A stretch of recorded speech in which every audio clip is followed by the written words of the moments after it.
بسم الله الرحمن الرحيم الحمد لله رب العالمين الصلاة والسلام على أشرف الأنبياء والمرسلين وخاتم النبيين محبوب رب المشرقين ورب المغربين جد الحسن والحسين المكي المدني القرشي الهاشمي المطلبي مولانا ومقتدانا وهادينا وناصرنا أبي القاسم اللهم صل على محمد وآل محمد وآله الطيبين الطاهرين المعصومين المسلومين المنتجبين المنتقبين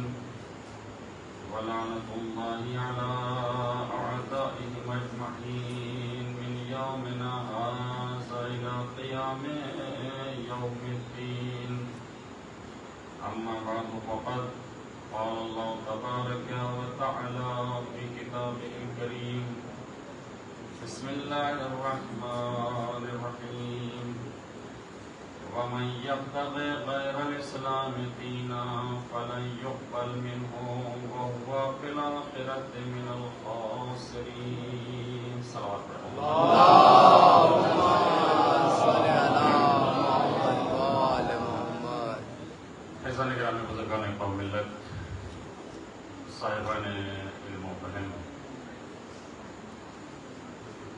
پروردگار عالم کا جتنا بھی شکریہ ادا کیا جائے اتنا ہی کم ہے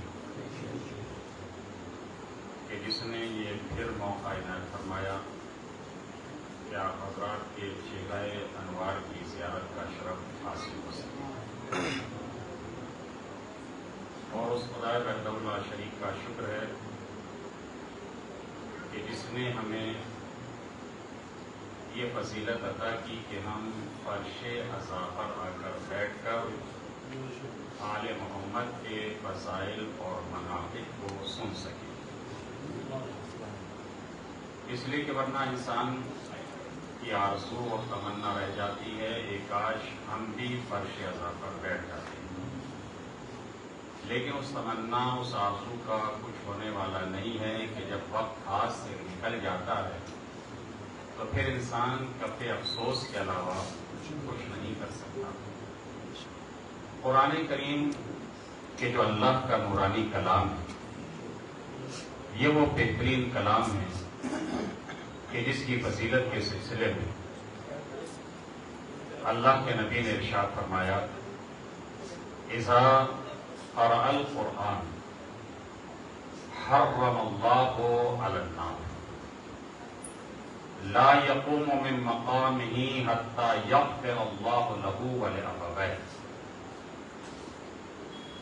وآتى من كل سورة من القرآن مدینہ فی الجنہ۔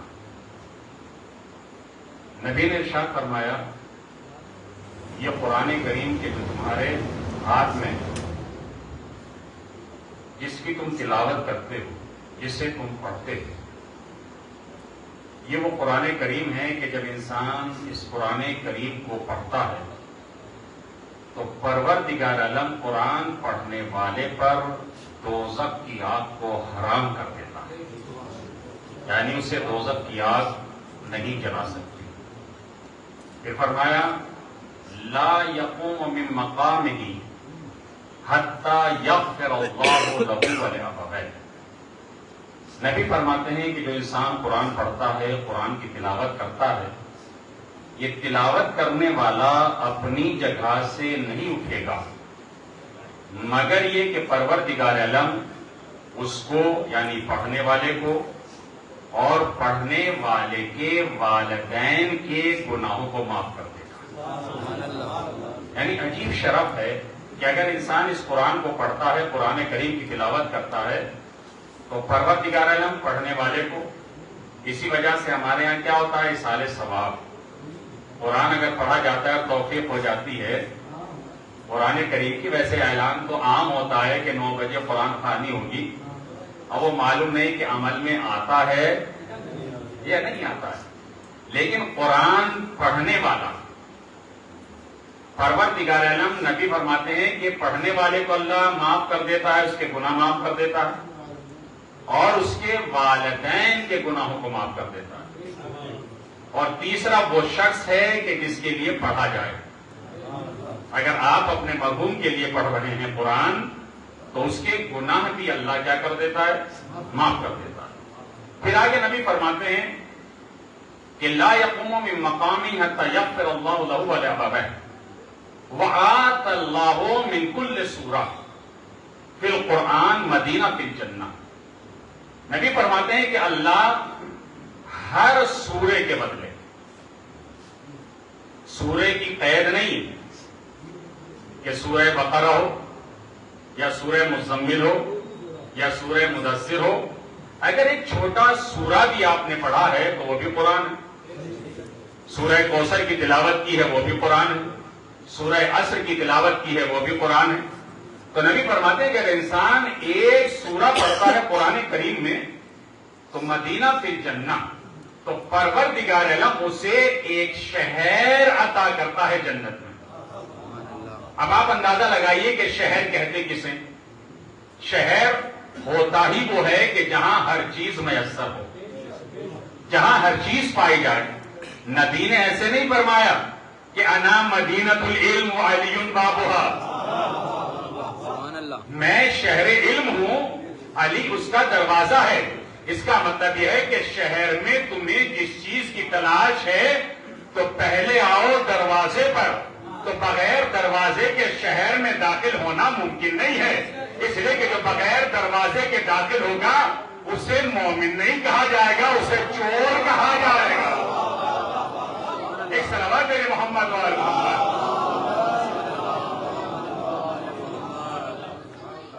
اسی لیے نبی نے دوسری جگہ فرمایا انا دار الحکمہ، میں ہوں حکمت کا شہر، میں حکمت کا گھر، لیکن دروازہ کون ہے اس کا؟ دروازہ ہے علی۔ تو اس کا مطلب یہ ہے کہ شہر میں جب انسان داخل ہوگا تو داخل ہوتے ہوئے بھی علی کے چہرے پہ نظر کرے، اور اگر انسان شہر سے باہر نکلے گا تو دروازے سے نکلے گا، کیونکہ اگر دیوار پھاندتا ہے جب بھی چور کہلایا جائے گا، اگر دیوار سے داخل ہوتا ہے جب بھی چور کہلایا جائے گا۔ تو اس کا مطلب یہ شہر میں داخل ہونے والے کے لیے 2 شرف ہیں۔ پہلا شرف یہ ہے جب داخل ہوگا تو چہرے کی زیارت، جب خارج ہوگا تو بھی چہرے کی زیارت۔ یہی وجہ تھی کہ جب بھی جبریل امین پیغمبر کے پاس آتے تھے تو پہلے علی کے چہرے کی زیارت کرتے تھے، بعد میں نبی کے پاس جاتے تھے۔ تو یہ وتیرہ ہے جناب جبریل کا کہ جب بھی جبریل امین نبی کے پاس آئے تو پہلے علی کے چہرے کی زیارت کی، پھر نبی کے چہرے کی زیارت کی، جب واپس جانے لگے تو پھر علی کے چہرے کی زیارت کی۔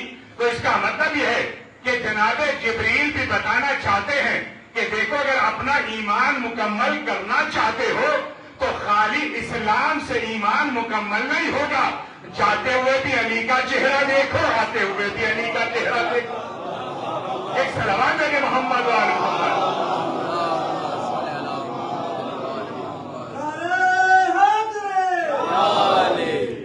اسی قرآن کریم میں ماشاءاللہ دیکھیں صاحبان علم و فہم تشریف فرمائے، میں آپ کے لیے کوئی نیا نہیں ہوں کہ مثلا آپ سوچیں کہ بھائی معلوم نہیں ہے ذاکر یا خطیب جو ہے کہاں سے بلایا گیا ہے۔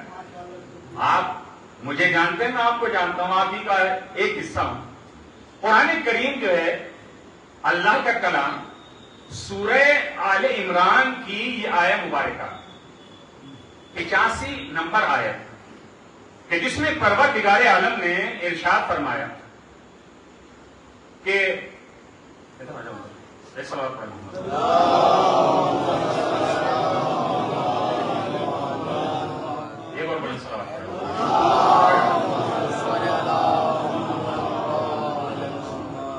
تو قرآن کہتا ہے وَمَن يَبْتَغِ غَيْرَ الْإِسْلَامِ دِينًا۔ دیکھیے اللہ کہتا ہے کہ اللہ کو دین اسلام کے علاوہ کوئی دین پسند نہیں. اب لوگ لاکھ چاہیں نئے دین بناتے رہیں, نئی شریعت تیار کرتے رہیں, نئے مذہب بناتے رہیں, مگر اللہ کو جو پسند ہے وَمَن يَبْتَغِ غَيْرَ الْإِسْلَامِ دِينًا فَلَن يُقْبَلْ مِنْهُ, اللہ اس کے علاوہ کسی دین کو قبول نہیں کرتا.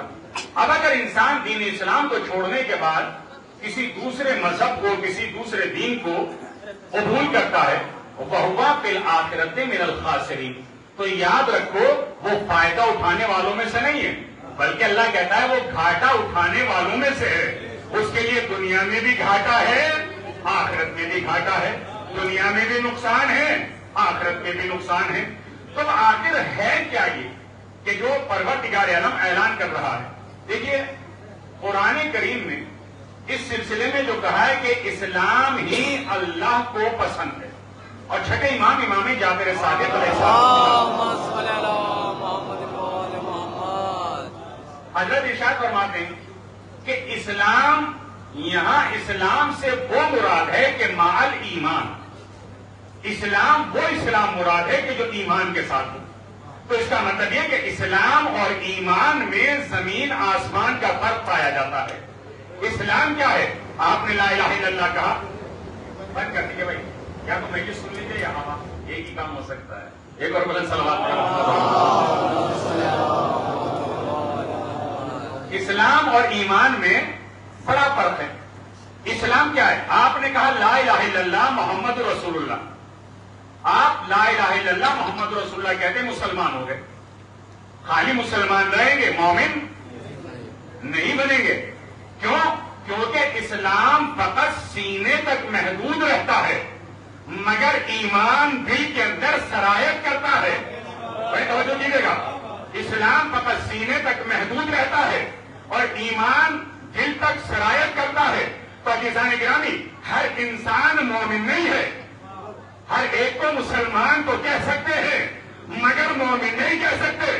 مومن فقط اسی کو کہا جائے گا کہ جس کے دل میں ولایت علی پائی جائے گی. محمد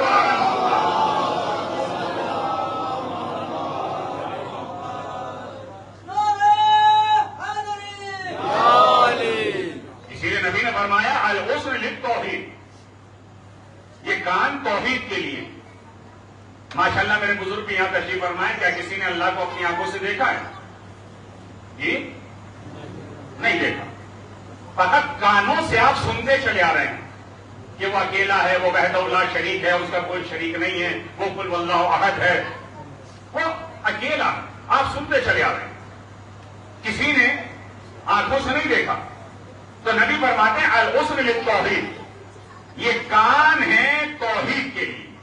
یعنی آپ ان کانوں سے سنتے چلے آ رہے ہیں کہ پروردگار کی ذات ہے, وہ وحدہ لا شریک ہے, اس کا کوئی شریک نہیں ہے, وہ ہر چیز پر قادر ہے, وہ ہر چیز پر قدرت رکھتا ہے, وہ ناظر بھی ہے, وہ باصر بھی ہے, وہ سمیع بھی ہے, وہ سنتا بھی ہے, وہ دیکھتا بھی ہے. توجہ کر رہے ہیں؟ تو اس کا مطلب یہ ہے کہ العسر للتوحید, یہ کان توحید کے لیے. والعین للنبوہ, نبی فرماتے ہیں یہ آنکھیں ہیں نبوت کے لیے.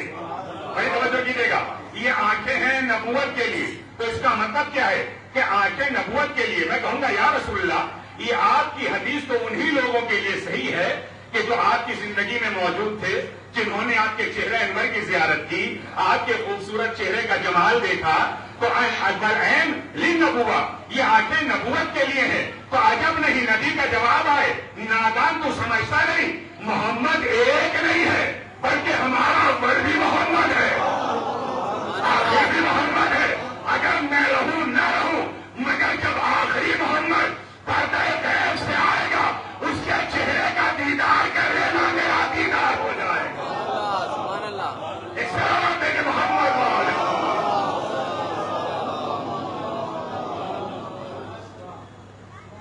دیکھیے اگر تکیلی صلوات پڑھیں گے تو مجلس کی پھر میں ایسی پڑھ سکتا ہوں. آپ میرے بارے میں بہتر جانتے ہیں, میں زیادہ اشارہ نہیں کرتا ہوں, نہ میں آپ سے یہ کہوں گا آپ کیا سن رہے ہیں، کیا کہاں بیٹھے ہیں. بھائی معلوم ہے جو میں پڑھ رہا ہوں وہی تو سنیں گے نا، اس لیے کہ مجھے کہنے کی ضرورت نہیں ہے کہ آپ کہاں بیٹھے ہیں، کیا سن رہے ہیں. فقط توجہ جو ہے وہ شرط ہے. لیکن ایک جملہ کہوں گا کہ خاموش بیٹھنا یہ ہماری عادت نہیں ہے، اس لیے کہ ہمیں ہر وقت ذکر کے بارے میں بتایا گیا ہے. لکھا ہے کہ جب انسان جو اپنی زبان سے سبحان اللہ کہتا ہے. دیکھیں میں تجارت کا طریقہ بتا رہا ہوں، اب تجارت کرنا یہ آپ کا کام ہے، کہاں تک آپ کامیاب ہوتے ہیں. جب انسان سبحان اللہ کہتا ہے تو پروردگار عالم فرشتے سے کہتا ہے اے میرے فرشتے جلدی جا، میرے بندے نے میری تسبیح کی ہے. میرے بندے نے سبحان اللہ کہا، جلدی جا. اور جانے کے بعد اس کے دہن سے نکلے ہوئے اس سبحان اللہ کو لے، اور لینے کے بعد اس سے ایک پرندے کو خلق کر. بڑی توجہ. پرندے کو خلق کرنے کے بعد اسے قیامت تک کے لیے چھوڑ دے تاکہ وہ سبحان اللہ کہنے والے کے لیے استغفار کرتا رہے. جو کر رہے ہیں یعنی قیامت تک کے لیے سبحان اللہ کہنے والے کے لیے استغفار کرتا رہے. اب تجارت کا طریقہ میں نے آپ کو بتا دیا ہے، اب کہاں تک آپ اپنے لیے تجارت کرتے ہیں یہ آپ کا کام ہے. ایک صلوات کہتے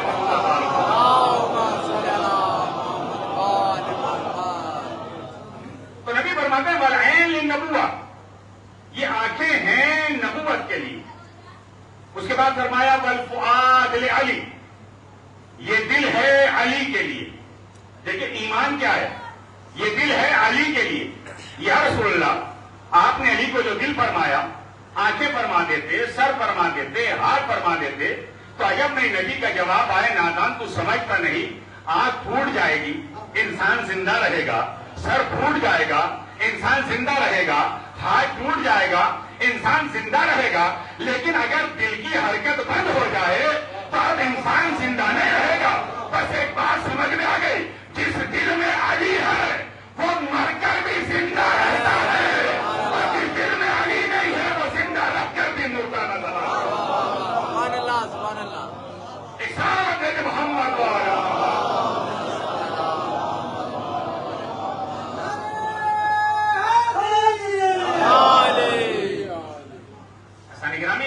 محبت آل محمد انسان کو ہمیشہ زندہ رکھتی ہے.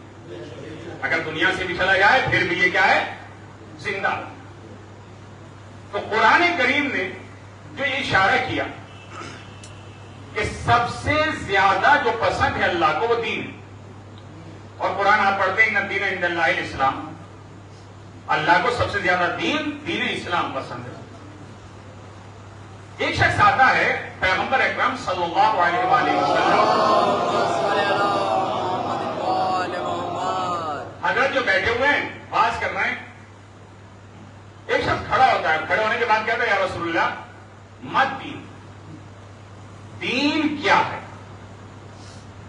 نبی نے فرمایا بیٹھ جا. یہ بیٹھ گیا. کچھ دیر کے بعد اب ظاہر سی بات ہے کھلبلی ہوتی ہے. ماشاءاللہ جو شعراء کرام ہیں جب نیا نیا شعر کہتے ہیں، خورشید بھائی تو کیا ہے بے چینی رہتی ہے کہ کوئی مل جائے اسے سنایا جائے. اس لیے کہ جب تک انسان وہ شاعر سنائے گا نہیں تو تھوڑا سکون حاصل نہیں ہوگا. اور ظاہر سی بات ہے شاعر کا مرتبہ بھی بہت بڑا ہے. شعر یہاں کہتا ہے مکان جنت پہ بناتا ہے. اور جو کر رہے ہیں یعنی شعر یہاں کہے جا رہے ہیں مکان جنت میں بن رہے ہیں. ایسا نہیں گرامی. اب سوال یہ سوال کرتا ہے کہ مت دین کیا ہے؟ پھر یہ دوبارہ کھڑا ہو گیا یا رسول اللہ مت دین کیا ہے؟ نبی نے کہا بیٹھ جا. یہ بیٹھ گیا. کچھ دیر کے بعد علی دروازے سے داخل ہوئے. جیسے ہی علی دروازے سے داخل ہوئے اب نبی نے اس سے کہا کون سوال کر رہا تھا کہ دین کے بارے میں دین کیا ہے؟ کہا یا رسول اللہ انا میں سوال کر رہا تھا کہ دین کیا ہے. تو نبی فرماتے سن، اگر دین کے بارے میں پوچھنا چاہتا ہے تو دین کہتے ہیں میری نبوت کی گواہی دینا.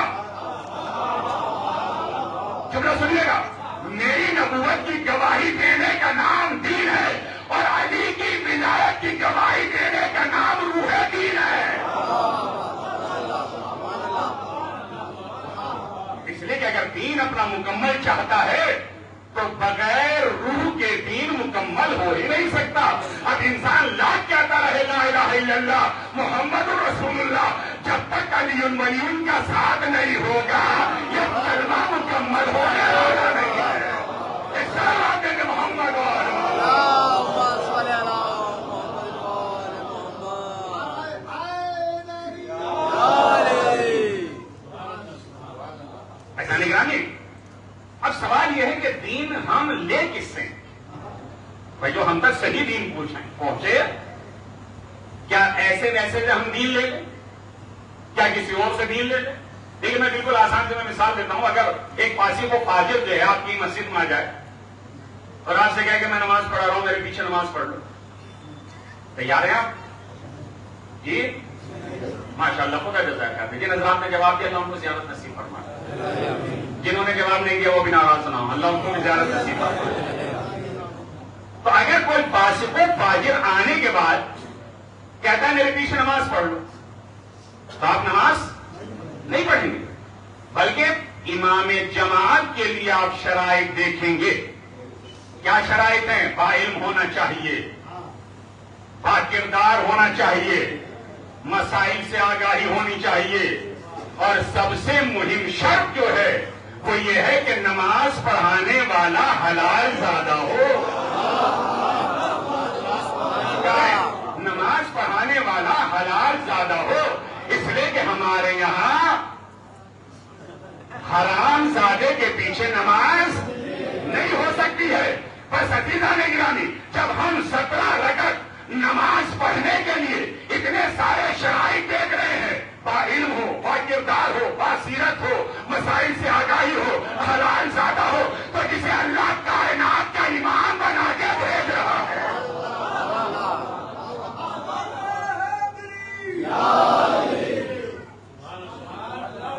تو ہم دین ایسے ویسے سے نہیں لیں گے. آج کہا جاتا ہے بھائی اصحاب سے دین لیجئے، صحابہ سے دین لیجئے. ٹھیک ہے، ہم صحابہ سے دین لے لیں گے، اس لیے کہ یہ بتاؤ کہ نبی کی قبر کہاں ہے؟ بھائی نبی کی قبر کہاں ہے؟ نبی کے گھر میں. اور قرآن کیا کہتا ہے؟ لا تدخلوا بیوت النبی الا باذنہ. دیکھو خبردار، بغیر اذن کے نبی کے گھر میں داخل مت ہونا. اس لیے کہ نبی کا گھر عام گھر نہیں ہے کہ جس کے گھر میں چاہا چلے گئے، جس کے گھر سے چاہا نکل آئے. اس لیے کہ یہ ہے نبی کا گھر. تو نبی کے گھر میں اگر جانا ہے تو بغیر اجازت کے آپ داخل نہیں ہو سکتے. اسی لیے قرآن کریم نے اشارہ کیا ہے کہ صحابہ کو حکم یہ تھا کہ نبی کے گھر میں داخل مت ہو. اگر داخل ہو جاؤ اور نبی تمہیں بلا لے تو زیادہ دیر مت بیٹھو وہاں، اس لیے کہ وہاں کھانے کے برتن مت دیکھو، وہاں اور چیزیں مت دیکھو، بلکہ جاؤ اور واپس آ جاؤ. تو قرآن کا حکم کیا تھا صحابہ کے لیے کہ نبی کے گھر میں بغیر اذن کے داخل مت ہونا. اور ازواج نبی کو کیا حکم تھا کہ خبردار گھر سے باہر مت نکلنا. گھر سے باہر مت نکلنا. اب سوال یہ ہے، صحابہ کو حکم ہے کہ نبی کے گھر میں بغیر اذن کے داخل مت ہونا، ازواج کو حکم یہ ہے کہ گھر سے باہر مت نکلنا. اب دین لے کس سے؟ بھائی اب دین لے کس سے؟ یہ گھر میں جا نہیں سکتے، وہ گھر سے باہر آ نہیں سکتی. اب اگر یہ زبردستی نبی کے گھر میں داخل ہو جائے تو بیٹی بھی ایسی بیٹی ہے نیچے سے بستر کھینچ کے کہتی ہے بابا یہ بستر نبی کا ہے. اس نبی کے بستر پر وہی بیٹھے گا کہ جو خود بھی پاک ہو، جس کا دل بھی پاک ہو. اس لیے کہ جو نبی کے بستر پہ بیٹھنے کے لائق نہیں ہے وہ مسند نبی پر بیٹھنے کے لائق. ایک سلام دیں گے محمد اور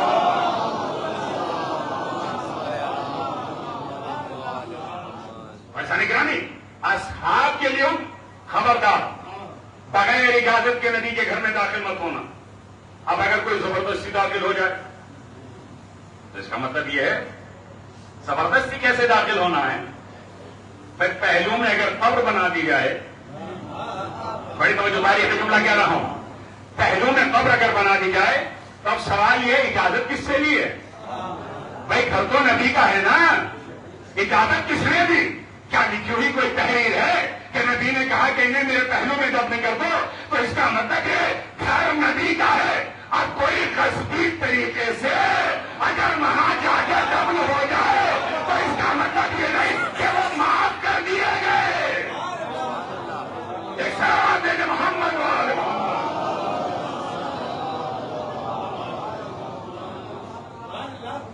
تو جب اصحاب زبردستی داخل نہیں ہو سکتے تو ازواج نبی کو کس نے کہا کہ وہ گھر سے باہر نکل کے علی کے مقابلے میں جنگ جمل میں آ جائے؟ یہ کس نے کہا؟ اس کا مطلب یہ ہے کہ یہ کام غلط تھا۔ اب عزیزان گرامی سوال یہ تو دین لے ہم کس سے؟ یہ جا نہیں سکتے، وہ باہر آ نہیں سکتی، تو دین پھر کس سے لیں؟ کہا دین اس سے لیا جائے جب نبی گھر میں رہیں تو یہ آگوش میں بیٹھیں۔ بڑی توجہ، جب نبی گھر میں رہے تو یہ آگوش میں بیٹھیں، نبی نماز کی حالت میں رہے یہ پشت پر سوار ہو جائے، نبی بازار میں جائے تو انہیں کاندھوں پر سوار کر لے۔ تو ہم علی سے اسی لیے تو دین لیتے ہیں کہ علی نے جب آنکھ کھولی تو نبی کی آگوش میں، اور نبی نے آنکھیں بند کی تو علی کی آگوش میں۔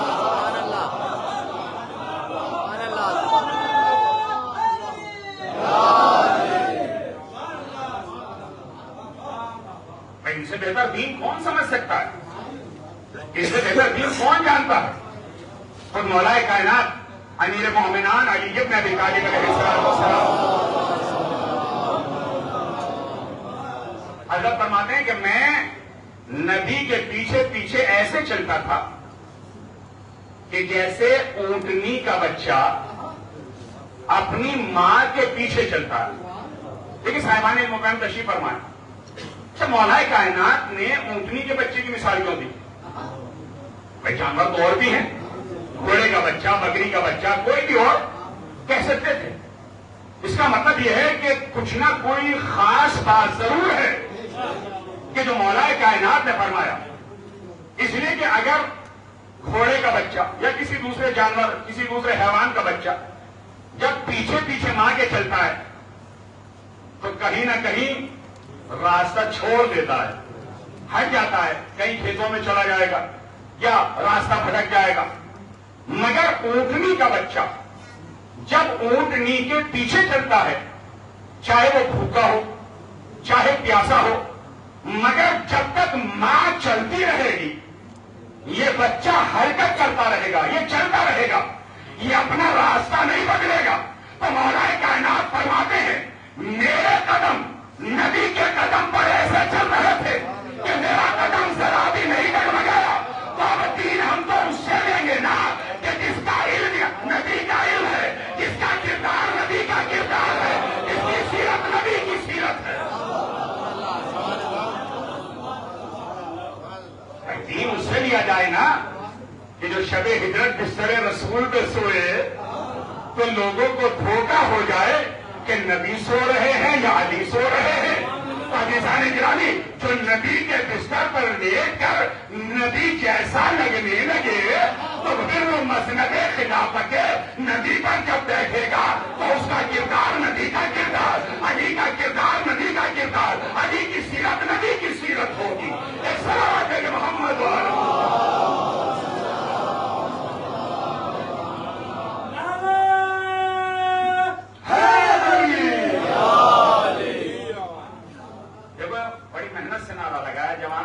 لیکن ہمارے باہر والے جو تھوڑا بے چینی کے عالم میں ایک بڑا سوال پڑا محمد والے۔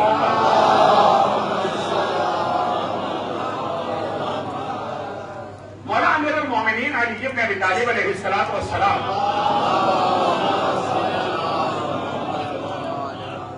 حضرت سے ایک شخص کہتا ہے علی، یہ جو نبی نے فرمایا ذکر و علی عبادت، دیکھیے حدیث ہوا ہے کہ جو آپ سب کو یاد ہے، علی کا ذکر جی عبادت ہے. ماشاءاللہ خدا جزاک خیر.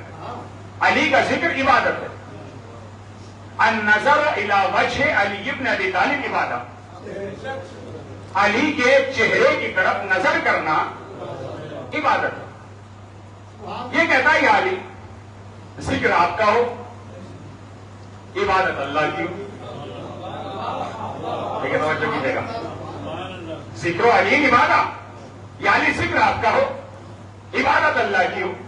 چہرہ آپ کا دیکھا جائے عبادت اللہ کی ہو. کیا یعنی یہ تو شرک ہو جائے گا. کیا ہو جائے گا؟ شرک ہو جائے گا. مولا کائنات فرماتے ہیں کہ میرا چہرہ میرا ہے کب؟ میرا چہرہ ہے میرا کب؟ اس لیے کہ میں تو وجہ اللہ ہوں. تو اب میرا چہرہ دیکھنے سے میری عبادت نہیں ہو رہی ہے, یہ اللہ کی عبادت ہو رہی ہے. اس لیے کہ نحنو وجہ اللہ, نحنو لسان اللہ, نحنو حسن اللہ. ہم ہیں اللہ کے چہرے, ہم ہیں اللہ کے کان, ہم ہیں اللہ کی زبان. اس لیے کہ ہم بولتے ہیں تو ایسا نہیں کہ ہم بول رہے ہیں. وما تشاؤون الا ان یشاء اللہ. ہم تو وہی بولتے ہیں کہ جو اللہ کی مشیت ہوتی ہے, جو اللہ کا ارادہ ہوتا ہے, ہم وہی کہتے ہیں. اور عزیزان گرامی, خود پیغمبر اکرم صلی اللہ علیہ وآلہ وسلم حضرت ارشاد فرمایا اول ما خلق اللہ نور, اللہ نے سب سے پہلے میرے نور کو خلق کیا. ففتق منہ نور علی, فرمایا اس کے بعد اللہ نے میرے نور سے علی کے نور کو مشتق کیا, علی کے نور کو نکالا. پھر نبی نے فرمایا خلقت انا وعلی من نور واحد, میں اور علی ایک نور سے پیدا کیے گئے. نہ علی مجھ سے الگ ہیں, نہ میں علی سے الگ ہوں. جو میری حقیقت ہے وہی علی کی حقیقت ہے, جو علی کی حقیقت ہے وہی میری حقیقت ہے. ہم دیکھنے میں دو ہیں مگر صورت میں ایک ہے. صورت الگ الگ ہے, سیرت ایک ہے, شخصیتیں دو ہیں, کردار ایک ہے, پھول دو ہیں, خوشبو ایک ہے, کتابیں دو ہیں, مضمون ایک ہے, چراغ دو ہیں, روشنی ایک ہے. صرف اتنا ہے, ایک آفتاب نبوت ہے تو دوسرا مہتاب امامت ہے. سبحان اللہ. ایک ساتھ ہے کہ محمد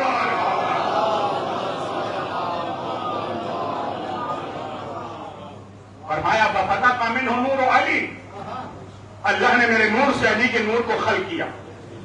ثم خلق الشمس وضوء النہار والمعرف والعقل, نحن الاولون ونحن الاخرون ونحن الشافعون, نحن حجت اللہ, نحن خاصۃ اللہ, نحن لسان اللہ, نحن امین اللہ, نحن وسیلۃ الی اللہ. نبی فرماتے ہیں, کیا فرمایا نبی نے؟ نبی فرماتے ہیں اللہ نے ہمارے نور سے سورج کے نور کو خلق کیا. ہم ہیں اللہ کے خاصہ, ہم ہیں اللہ کے امین, ہم ہیں اللہ کے امانت دار. اس لیے کہ حقیقی امانت اگر تمہیں چاہیے تو ہم سے ملے گی. اس لیے کہ حقیقی دین کی ضرورت ہے تو ہم سے ملے گا. غیروں سے تمہیں دین ملنے والا نہیں ہے. اگر حقیقی دین چاہیے تو علی کے دروازے پر آؤ تو ہمیں حقیقی دین مل جائے گا. اس کے بعد فرمایا نحنو وجہ اللہ, ہم ہیں اللہ کے چہرے. نحنو لسان اللہ, ہم ہیں اللہ کی زبان. نحنو حجت اللہ, ہم ہیں اللہ کی حجت. اس کے بعد فرمایا نحن الاولون, سب سے پہلے ہم ہیں. اس لیے کہ یہ اللہ کی ذات تھی یا ہم تھے, ہم سے پہلے کوئی نہیں. فرشتوں کو تسبیح کرنا ہم نے سکھایا, فرشتوں کو رکوع کرنا ہم نے سکھایا, فرشتوں کو ذکر کرنا ہم نے سکھایا. اس لیے کہ ہمارے رکوع کو دیکھ کے فرشتوں نے رکوع کرنا سیکھا. تو امام نبی فرماتے ہیں نحن الاولون, ہم ہیں سب سے پہلے. ونحن الاخرون, ہم آخر میں رہیں گے. ساری دنیا فنا ہو جائے گی. بڑی توجہ, ساری دنیا فنا ہو جائے گی. اسی لیے قرآن کریم نے اشارہ کیا من نفخ فی الصور فصعق من فی السماوات ومن فی الارض الا من شاء اللہ. جب سور پھونکا جائے گا تو جو کچھ زمین اور آسمان میں ہے سب کا سب ختم ہو جائے گا، نیست و نابود ہو جائے گا۔ الا من شاء اللہ، مگر وہ نہیں مریں گے کہ جنہیں اللہ چاہے، جنہیں اللہ چاہے، جنہیں اللہ چاہے۔ اس کا مطلب یہ تو وہی چاہتے ہیں نا کہ جو اللہ چاہتا ہے۔ سبحان اللہ۔ تو اسی لیے نبی نے فرمایا نحن الآخرون، ہم ہیں آخر میں جو رہیں گے۔ ساری دنیا فنا ہو جائے گی، نہ یہ آسمان رہے گا، نہ ستارے رہیں گے، نہ ملائکہ رہیں گے، مگر ہم رہیں گے۔ الا من شاء اللہ، مگر وہ رہیں گے کہ جنہیں اللہ چاہے۔ تو اس کا مطلب یہ ہے یا اللہ کی ذات رہے گی یا 14 معصوم کا نام رہے گا۔ سبحان اللہ۔ ایک سلام دے کہ محمد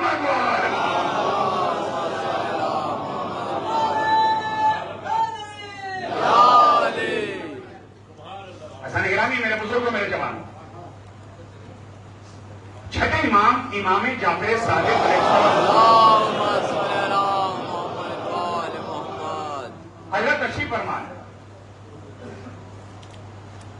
داؤد ابن کثیر رقی یہ آتا ہے مولا کی خدمت میں، مولا کے چہرے انور کی زیارت۔ اللہ سب کو زیارت نصیب فرمائے۔ زیارت کی، مولا نے اس کے دل میں ڈالا کہ یہ مجھ سے سوال کرے۔ بڑی توجہ، جو یہ کہتے ہیں کہ معصوم جو ہے دل نہیں پڑھ سکتے، اس لیے کہ اللہ نے انہیں اپنا علم دے کے بھیجا ہے، کیونکہ مولا نیت دیکھتے ہیں کہ آنے والا کس نیت سے آ رہا ہے، مجلس میں چہرہ دکھانے تو نہیں آ رہا ہے یا ثواب کی غرض سے آ رہا ہے۔ تو جب آیا امام کی خدمت میں، مولا نے اس کے دل میں ڈالا کہ مجھ سے سوال کر۔ اس نے کہا مولا میرے دل میں ایک سوال آیا۔ بڑی توجہ، مولا فرماتے بتا تیرا سوال کیا؟ کہتا مولا یہ بتائیے کہ آپ کا علم کتنا ہے۔ بڑی توجہ، مولا یہ بتائیے کہ آپ کا علم کتنا ہے۔ مولا فرماتے تیرا سوال ناقص ہے، اس سوال کو اور بڑھا۔ کہا مولا میں نے سوال بڑھا دیا۔ کہا کیا؟ کہا مولا یہ بتائیے سمندر کے نیچے کیا ہے؟ سمندر کے نیچے کیا ہے؟ امام نے فرمایا یہ بتا، تجھے نام بتاؤں کہ سمندر کے نیچے کیا کیا ہے یا دیکھنا چاہتا ہے؟ کہ مولا سنی باتیں تو بھول جاتے ہیں، تو بچوں کر رہے ہیں نا، کہ مولا سنی باتیں تو بھول جاتے ہیں، غدیر تو بھول گئے کیونکہ نبی نے سنایا بھی تھا مگر دکھایا بھی تھا، مگر یہ ایسے تھے کہ سن کے بھی بھول گئے، دیکھ کے بھی بھول گئے۔ کہ مولا سنی باتیں تو انسان بھول ہی جاتا ہے۔ کہ پھر کہ دکھا دیجیے مولا۔ کہتا ٹھیک ہے، اپنی آنکھیں بند کرو۔ آپ سے نہیں بول رہا ہوں، اپنی آنکھیں بند کرو۔ یہ داؤد کہتا ہے کہ میں نے اپنی آنکھوں کو بند کیا، لمحے کے بعد امام نے مجھ سے فرمایا اپنی آنکھیں کھول۔ کہا کہ میں نے اپنی آنکھیں کھولی، دیکھا بہت بڑا دریا ہے، دریا جوش مار رہا ہے، اس کی لہریں اٹھ رہی ہیں، گویا ایسا معلوم ہوتا ہے کہ حجت الہی کا استقبال کر رہی ہے۔ داؤد رقی کہتا ہے کہ میں نے جب سمندر کی طرف نظر دوڑائی اور اس کی لہروں کو اٹھتے ہوئے دیکھا تو امام نے مجھ سے کہا کہ داؤد جانتا ہے یہ لہریں جو اٹھ رہی ہیں، یہ لہریں جو نیچے بیٹھ رہی ہیں، یہ کیا کہہ رہی ہیں؟ کہا مولا مجھے تو معلوم نہیں۔ کہا سن، جب یہ لہریں اپنے جوش دماغ میں اٹھتی ہیں تو ہم آل محمد پہ درود بھیجتی ہیں،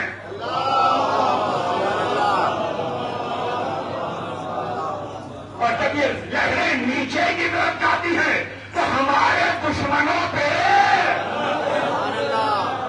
ایک سلام دے کہ محمد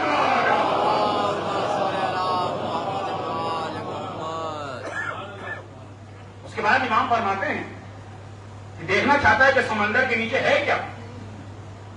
تو انہیں پوچھا تھا نا کہ مولا سمندر کے نیچے کیا ہے؟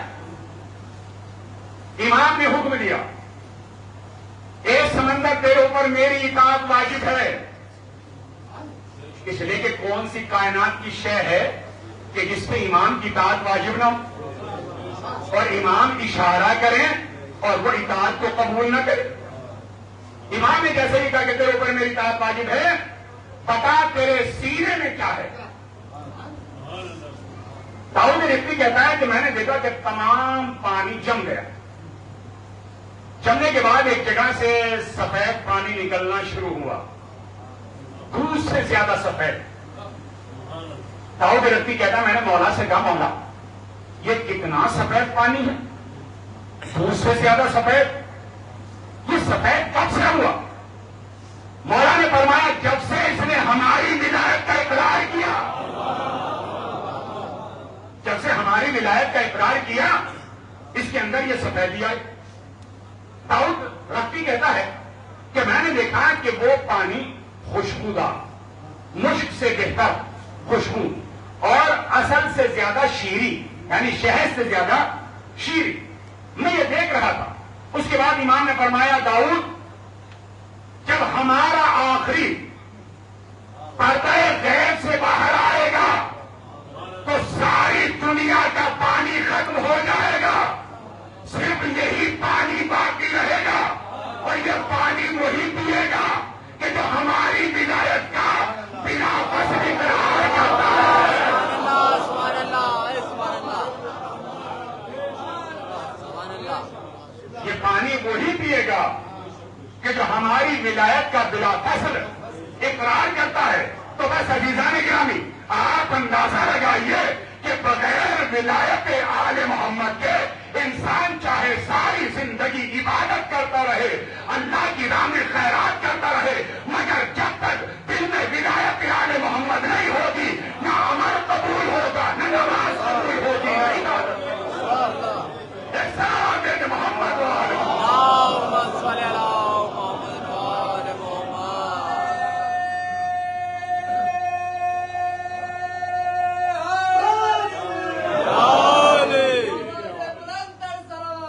اللهم صل على محمد وآل محمد۔ حسن گرامی اس آیت میں ومن یبتغی غیر الاسلام دینا فلا یقبل منہ، اللہ جو اس آیت میں یہی کہتا ہے کہ ولایت آل محمد بھی قبول کی جائے گی۔ اگر کوئی دین کوئی مذہب ایسا ہے کہ جس میں ولایت آل محمد نہیں ہے فلا یقبل منہ، اللہ اسے قبول نہیں کرے گا۔ تو اس کا مطلب یہ ہے کہ مذہب اور دین اللہ وہی قبول کرے گا کہ جس میں ولایت آل محمد پائی جائے گی، اور انسان وہی کامیاب ہے کہ جس کے دل میں آل محمد کی محبت ہے، وہ دنیا میں بھی کامیاب ہے، آخرت میں بھی کامیاب ہے۔ سبحان اللہ، سبحان اللہ۔ ایسا نہیں گرامی میرے بزرگوں میرے جوان، آل محمد نے اس کائنات میں جو پیغامات پہنچائے، سب سے زیادہ دشمنی لوگوں کو ان سے اسی بنا پر تھی کہ اللہ نے سب کچھ انہیں عطا کر دیا۔ لیکن عزیزو آپ اندازہ لگائیں، شیخ جعفر شوستری فرماتے ہیں جہاں کہیں بھی مجلس حسین ہوتی ہے کوئی آئے یا نہ آئے مگر شام سے دکھیاری زینب چلی آئی، کوئی آئے یا نہ آئے مگر جنت البقیع سے شکستہ پہلو چلی آتی ہے۔ جب ذاکر مسائل بیان کرتا ہے گریا کرنے والے گریا کرتے ہیں، تو زینب اماں سے رو کے کہتی اماں یہ سب کیوں رو رہے ہیں؟ ہائے زہرا فرماتی ہے میری بیٹی یہ سب تیرے حسین کو رو رہے ہیں۔ زینب رو کے کہتی اماں جب یہ سب روتے ہیں